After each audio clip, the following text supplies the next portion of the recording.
Puerta al cielo, alaba al Dios eterno. Puerta al cielo, predica a Cristo sin miedo. Somos su pueblo, somos su iglesia. Juntos cantamos y alabamos a Jesús. Bueno, pues yo hoy les vengo a decir que yo hoy soy la Grinch de la Navidad. Y no me odien. Por eso, mi esposo le gusta mucho esa película y ahorita en la alabanza, pues sí, al principio me voy a ver como ese Grinch, porque todo lo que aquí se predica, todo lo que aquí se dice,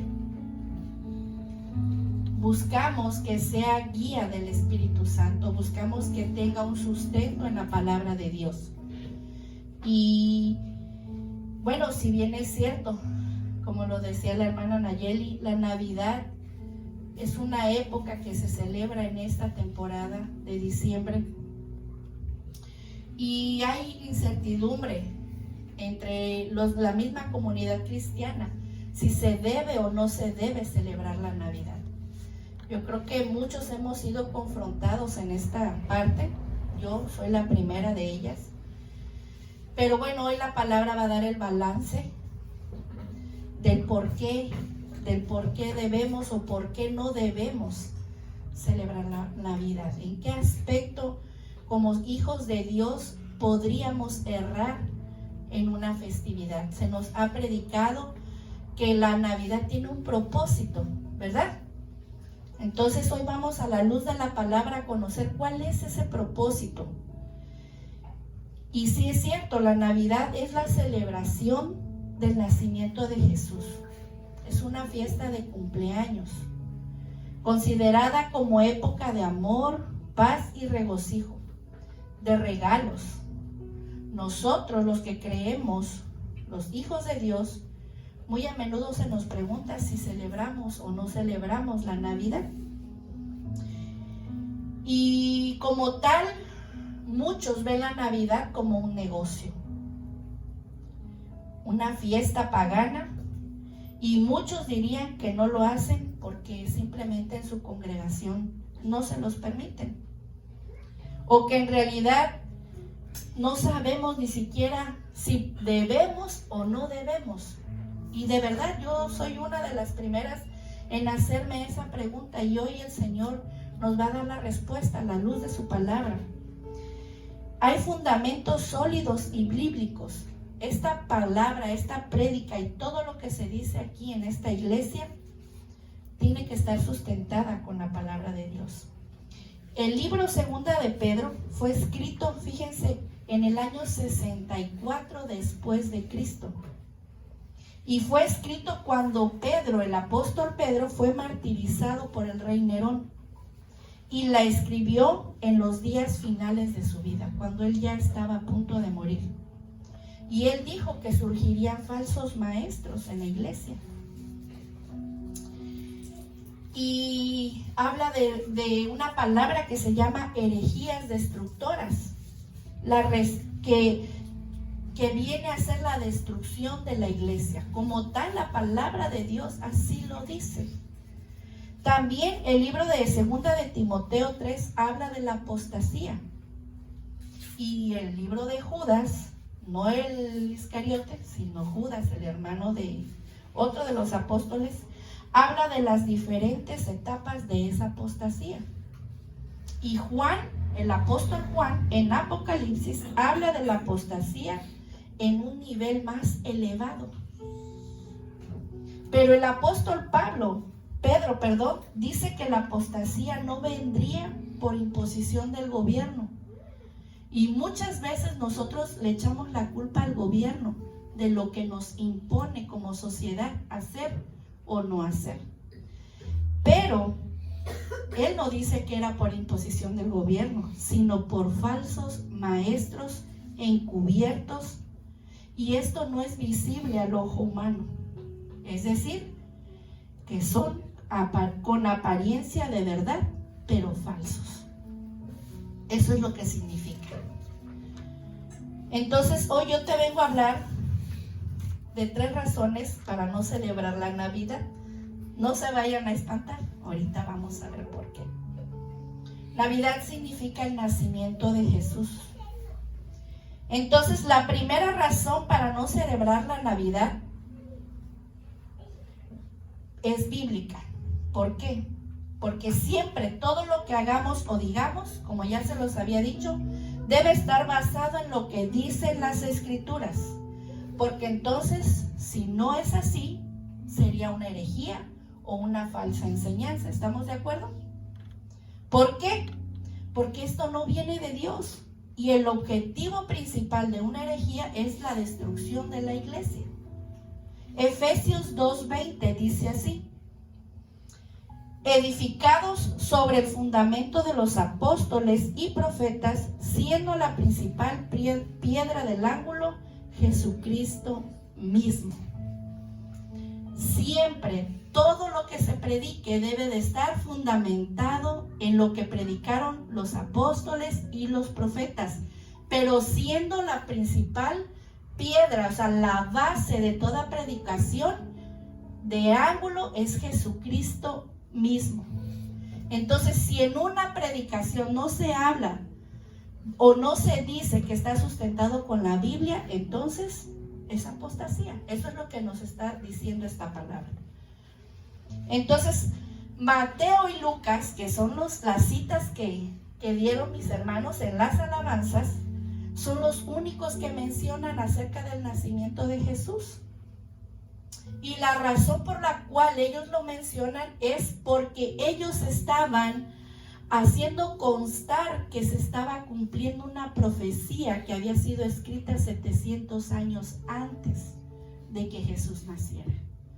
Entonces, en la narración de estos libros, cuando ellos hablan del nacimiento de nuestro Señor Jesucristo, pues ellos están confirmando que la profecía estaba cumpliendo en ese día y en ese momento. Amén. ¿Hasta aquí vamos bien? En los evangelios encontramos entonces las ordenanzas del Maestro Jesucristo, y estas son el bautismo en agua y la celebración de la Santa Cena. Pero no se hace mención a la celebración como tal de su nacimiento. Es decir, en la Biblia, en el Evangelio, en el Nuevo Testamento, en los libros escritos por los apóstoles, en ninguno de ellos está mencionado que se tenga que celebrar el nacimiento de nuestro Señor Jesucristo, sino más bien su muerte y resurrección. Y esto quiero que lo tengamos en claro, porque más adelante es lo que va a reafirmar la palabra de Dios, ya que esto es lo importante y fundamental para que todos, es decir, todos nosotros, obtuviéramos la salvación. Es decir, gracias a la muerte y resurrección de Jesucristo, tú y yo estamos vivos. Y entonces ahí radica el nuevo pacto. Esta es la primera razón por la que no debemos celebrar el cumpleaños de Jesús, sin mencionar todo lo que está detrás de esa celebración que hace el mundo. La segunda razón es histórica, del por qué no podemos celebrar la Navidad como tal. Y sobre todo, ¿por qué? Porque en la historia, como bien lo mencionaban en la alabanza, no hay registros de que en realidad o constancias de que Jesucristo haya nacido un 25 de diciembre. Es decir, con la muerte del apóstol Pablo, en sus cartas hasta el Apocalipsis, estos libros hablan de situaciones diversas en las iglesias, desde los problemas que se suscitaron, desde los matrimonios, consejos para las familias, consejos para los hijos, Es decir, en esos libros podemos ver un sinfín de enseñanzas que nos ayudan a vivir una vida en Cristo. Hasta aquí estamos bien, ¿verdad? La iglesia entonces siguió su marcha con lo establecido por las iglesias después de la muerte de Jesús. Entonces, la iglesia nace con la muerte de Jesucristo. Ahí es donde surge el cristianismo, ahí es donde surgimos nosotros como iglesia, al aceptar la muerte y la resurrección de nuestro Señor Jesús, al aceptarlo a Él como nuestro Señor y nuestro Salvador. Ahora bien, ¿de dónde surge todo esto? Estamos hablando históricamente, estamos aprendiendo. La celebración, fíjense, de la Navidad, ¿cómo surge? Según la historia, en el siglo IV después de Cristo, para ser exactos, en el 313, el emperador Constantino hizo el cristianismo la religión oficial del Imperio Romano. Y esto permitió que la iglesia se casara con el Estado. Y cuando esto sucedió, muchas de las doctrinas de la iglesia primitiva fueron cambiadas y reemplazadas por falsas herejías, de las que estaba hablando el apóstol Pedro, que así sucedería, llevando entonces a cabo costumbres paganas por quienes aceptaban el cristianismo por conveniencia. Y esta es una palabra clave. Si tú has venido hoy a buscar de Dios, solamente Dios conoce con qué intenciones has venido. Pero el propósito de Dios muchas veces es mejor que el de nosotros. Amén. Entonces, según la tradición de la Iglesia Católica Romana, fíjense bien, fue el Papa llamado Julio quien estableció la Navidad como celebración litúrgica, siendo conmemorada el 25 de diciembre. Hasta ahí vamos bien. Pueden leerlo en la historia. Los intelectos de aquí, los intelectuales, pueden corroborarlo. Sobre el nacimiento de Jesús no hay acuerdos de las fuentes históricas de una fecha exacta. Fue hasta el siglo VI que el monje Dionisio de Exiguo, pero no concuerdan con la Biblia. Él estableció, fíjense, una fecha que estaba establecida 4 años antes del reinado de Herodes. Es decir, no pudo haber sido en esa fecha, porque Jesús nació en el reinado de Herodes. Por lo tanto, esa fecha no pudo ser así. Pero en la Biblia sí hay referencias que nos ayudan más o menos a tener una idea de cuándo nació Jesucristo. En la alabanza a nuestros hermanos mencionaban la visitación del ángel a Zacarías, el esposo de Elizabeth. Y ellos, Zacarías, según la ley judía, él tenía a su servicio dentro del templo ciertas fechas que eran aproximadamente entre junio y julio.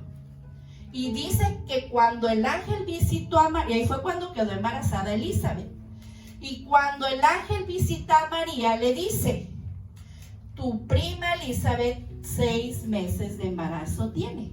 Entonces, sacando cuentas, la visita del ángel a María fue en diciembre. Si sacamos cuentas, entonces un embarazo se lleva aproximadamente 9 meses. Entonces, octubre, septiembre, un aproximado. Pero a lo largo de la historia se han establecido más de 136 fechas probables en las que Jesús hubiera nacido. Pero eso no es lo relevante de lo que yo te vengo a hablar el día de hoy. Esto es solamente como una referencia y un aprendizaje, porque como hijos de Dios y seguidores de Cristo, nosotros tenemos que tener conocimiento de la verdad. Amén. Pero hay un trasfondo en esta celebración que nosotros como hijos de Dios también tenemos que saber. Independientemente de que tu decisión sea festejar, acudir e ir con tu familia, tú tienes que saber el trasfondo de la verdad de esta celebración. Esta celebración, fíjense, pagana, inició con los romanos, llamado el Día Natal del Sol Invicto, una celebración en honor a los emperadores romanos en decadencia. Y en ella esos hombres se hacían venerar como encarnación del Sol Invicto. Y esta fiesta unía en un plano mitológico a las deidades con el ciclo anual del sol. Estamos hablando del solsticio de invierno. No sé si lo pronuncié bien. Solsticio invernal. ¿Qué quiere decir? Como era más postergada la noche, ellos referían como un renacimiento. Y había una postergación del día, es decir, la noche duraba más de lo común por ser invierno. Entonces, esta celebración se llevaba a cabo el 25 de diciembre y fue adoptada por el cristianismo para calificar la figura de Cristo, sin darse cuenta que al celebrar la fiesta de Navidad, muchos cristianos estaban participando de una fiesta pagana en honor a esos emperadores. Y ya ni qué decir del árbol de Navidad. En la historia de Lucas y de Mateo no habla de ningún árbol o que haya habido un nacimiento debajo de un árbol. Y bueno, esa es otra historia, que no me voy a meter hoy en eso. Hoy te vengo a hablar de esa tercera razón. Y eso es en lo que vamos a centrar el mensaje de hoy. La más importante de todas. El balance de todo esto. ¿Qué hacer como hijos de Dios que conocemos ahora la verdad? El tema se llama la carta de Cristo. Y hemos aprendido a la luz de la palabra que el reino de Dios es el reino del revés. ¿Sí o no? Lo que el mundo le llama bueno, para la palabra es malo. Y lo que la palabra dice que es malo, el mundo lo llama bueno. Despierta, iglesia, despierta en el nombre de Jesús. Amén. Y no solamente es una carta que Jesús escribe, no solamente es para llevarla a cabo en estas fechas, sino en nuestro andar diario. ¿Quieres un motivo para celebrar en esa temporada navideña? Dios nos invita a celebrar que todos nosotros somos la carta de Cristo. Una carta que no es precisamente para pedir algo a nadie. No una carta de recomendación hecha por hombres para sacar provecho en lo natural. Veamos qué dice la palabra. Mateo 10:5 dice así: Jesús envió a estos 12, ¿a quiénes? A los apóstoles, ¿verdad? Con las siguientes instrucciones. Iglesia, Dios está dando instrucciones. No vayan entre los gentiles ni entren en ningún pueblo de los samaritanos. Vayan más bien a las ovejas descarriadas del pueblo de Israel. Donde quiera que vayan, prediquen este mensaje. El reino de los cielos está cerca. Amén. Amén. Es una instrucción que Dios nos está dando el día de hoy. La Navidad para nosotros como hijos de Dios es una oportunidad de compartir el Evangelio. El verso 16 de ese mismo capítulo de Mateo dice: los envío como ovejas en medio de lobos. Sed pues prudentes como serpientes y sencillos como palomas. Esta palabra dice: sean astutos como serpientes y sencillos como palomas. No quiere decir que seamos víboras, que vayamos a criticar. No se está refiriendo a eso. Se está refiriendo a que la serpiente es un animal astuto. Y nosotros debemos usar la astucia, la inteligencia, la estrategia, la sabiduría de Dios, pero al mismo tiempo tener la humildad, la paciencia, el amor, la mansedumbre para predicar su palabra. El verso 20 dice: porque no serán ustedes los que hablen, sino que el Espíritu de su Padre hablará por medio de ustedes. Wow.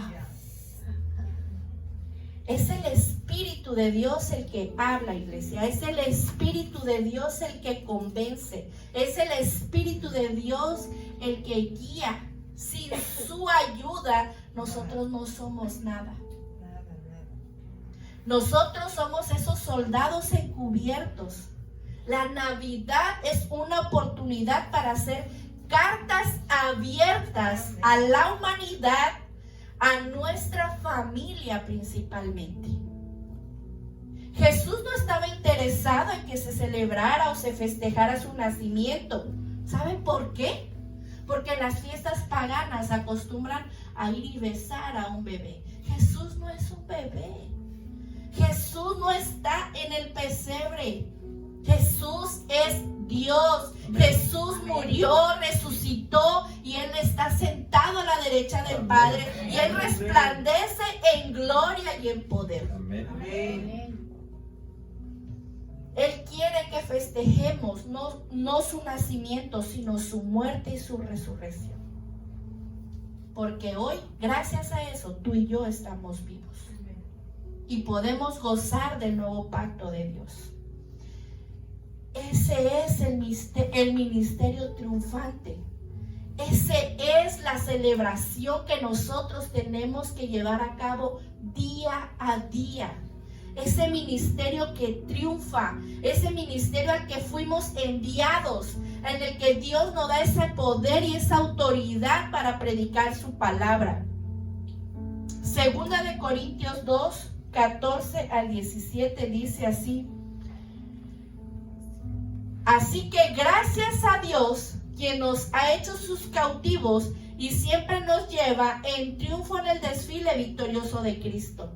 Ahora nos usa para difundir el conocimiento de Cristo por todas partes como un fragante perfume. Esa versión no es, la pedí en NBI. Entonces, ¿qué significa? Gracias a Dios que en Cristo siempre nos lleva triunfantes y por medio de nosotros esparce por todas partes la fragancia de su conocimiento. Porque para Dios nosotros somos el aroma de Cristo entre los que se salvan y los que se pierden. Para estos somos olor de muerte, que los lleva a la muerte. Para aquellos, olor de vida que los lleva a la vida. ¿Y quién es competente para semejante tarea? ¿Quién es competente para esa tarea? Los hijos de Dios. Nosotros estamos aquí porque somos capacitados por el Espíritu Santo para llevar a cabo esa tarea. A diferencia de muchos, nosotros no somos de los que trafican con la palabra de Dios.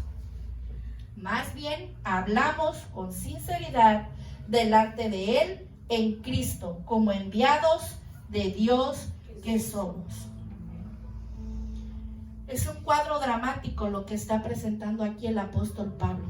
En la costumbre romana, cuando un capitán del ejército ganaba una batalla en otro país, ellos hacían un desfile.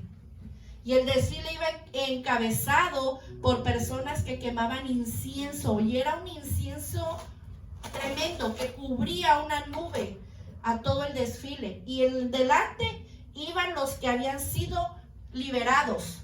Pero atrás venían los cautivos, a los que habían vencido. Y ellos iban a la horca, iban a morir.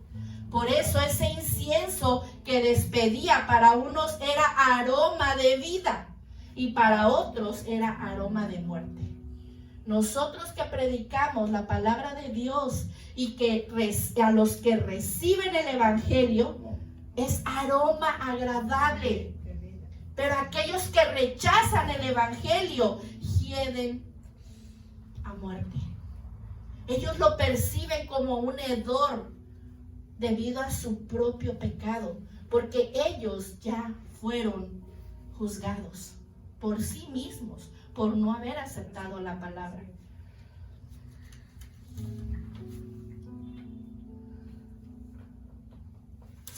Esta es una percepción que en lo espiritual no es captada por nosotros en lo natural. Es una batalla que se libra espiritualmente. Es algo que nosotros no podemos percibir, pero es tan real, existe y es tan real que si nosotros andamos por la vida creyendo que engañamos a Dios, estamos equivocados. ¿Qué olor estás expidiendo hoy, iglesia? Cuando tú predicas el evangelio, lo estás predicando porque lo llevas a cabo. Y esta palabra a mí me confronta demasiado.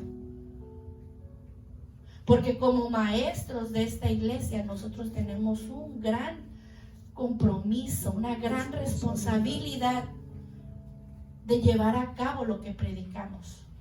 Y mi esposo y yo nos poníamos a cuentas con Dios. Y decíamos, Señor, te hemos fallado. No hemos hecho lo que tú nos has mandado a hacer. Aún cuando las personas pudieran ver que somos un matrimonio ejemplar, también nos equivocamos. Pero no es en nuestras fuerzas, no es en nuestras capacidades. Dios nos ha encomendado algo. Dios te ha encomendado algo, iglesia. En estas temporadas, tú tienes que tomar ese valor, tú tienes que expedir ese olor fragante a donde quiera que vas, en tu servicio, en tu familia, con tus hijos, con tu familia, con tu esposa.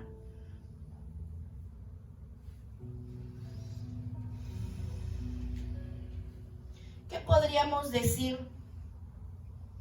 El privilegio más grande en el mundo es difundir la palabra de Dios. No hay una tarea más honrosa que esta. ¿Por qué? Porque Él siempre nos da la victoria. En Cristo Jesús siempre somos y caminaremos en victoria. Y Él nos hará triunfar, marchar triunfantes. Pero ¿qué podemos decir de la multitud que no se interesa por la salvación? Para esa clase de gente que se encamina hacia la destrucción que produce el pecado, somos un aroma mortal. Y podríamos ser rechazados por nuestra familia, por nuestros amigos, y más ahora en este tiempo. No importa que te rechacen, no importa que te juzguen, no importa que te digan, ay sí, ya eres aleluya, ay sí, ya no tomas, ay sí, ya, ahora se aprieta. No importa, para ellos somos un hedor, dice la palabra. Somos ese aroma mortal, como un presagio de que después viene la muerte. Este es el plan completo del ministerio de un cristiano. No estamos haciendo lo que hacemos para corromper la palabra de Dios, para distorsionarla o para traficar con ella, sino para presentarla con sinceridad a medida que el Espíritu de Dios nos vaya revelando su verdad. Yo le doy gracias a Dios porque estamos en una congregación en donde no hay dobles intenciones. De verdad, yo me examinaba en esta palabra y yo decía, Señor, yo tengo una doble intención. Yo tengo una doble intención. ¿Acaso yo he querido salir favorecida? No, gracias a Dios no. Porque para mí el predicar el evangelio es un honor. Eso me da satisfacción. Eso me da alegría, el poder ayudar, el poder tender mi mano a quien lo necesita. Y no es ninguna molestia. Todo lo contrario. Porque lo que de gracia hemos recibido, de gracia lo compartimos. Amén. La palabra de Dios dice en 2 de Corintios 3. ¿Acaso comenzamos otra vez a recomendarnos a nosotros mismos? Dice el apóstol Pablo. ¿O acaso tenemos que presentarles o pedirles a ustedes cartas de recomendación como hacen algunos? Ustedes mismos, Iglesia Puerta al Cielo, son nuestra carta. Escrita, dice aquí, escrita en nuestro corazón, conocida y leída por todos. Es decir, somos transparentes. Es decir, damos a demostrar el amor que le tenemos a Dios. Verso 3, es evidente que ustedes son una carta de Cristo, expedida por nosotros, escrita no con tinta, dice, sino con el Espíritu del Dios viviente, no en tablas de piedra, sino en tablas de carne en los corazones.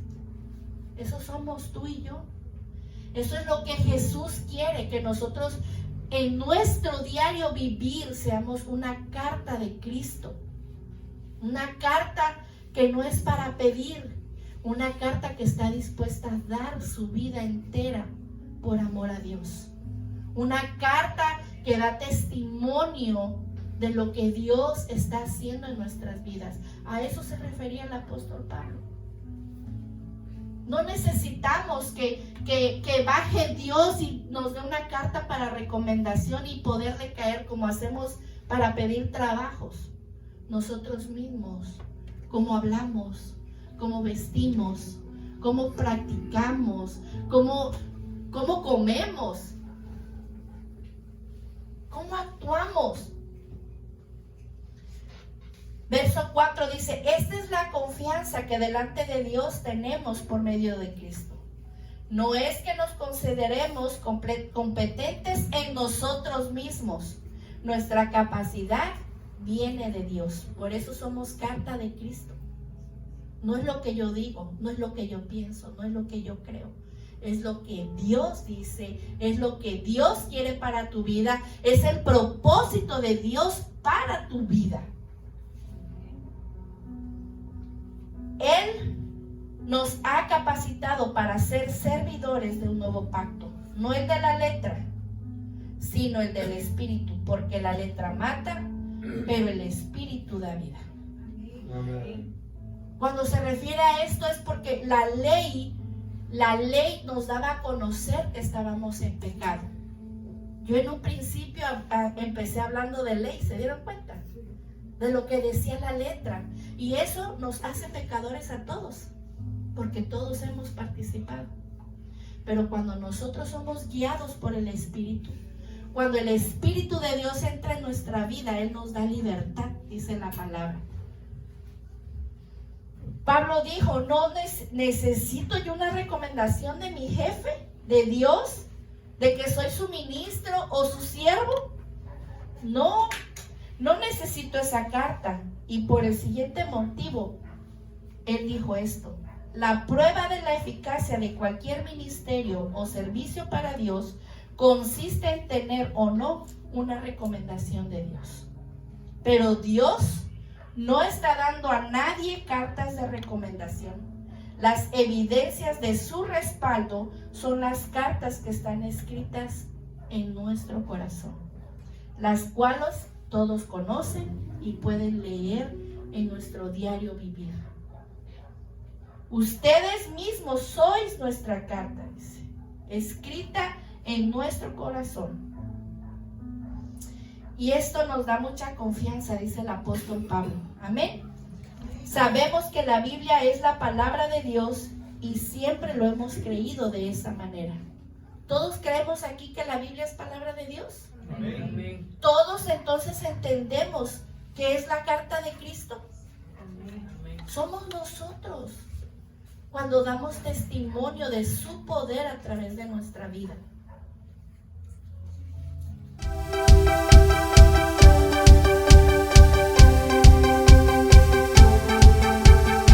puerta al cielo, alaba al Dios eterno. Puerta al cielo, predica a Cristo sin miedo.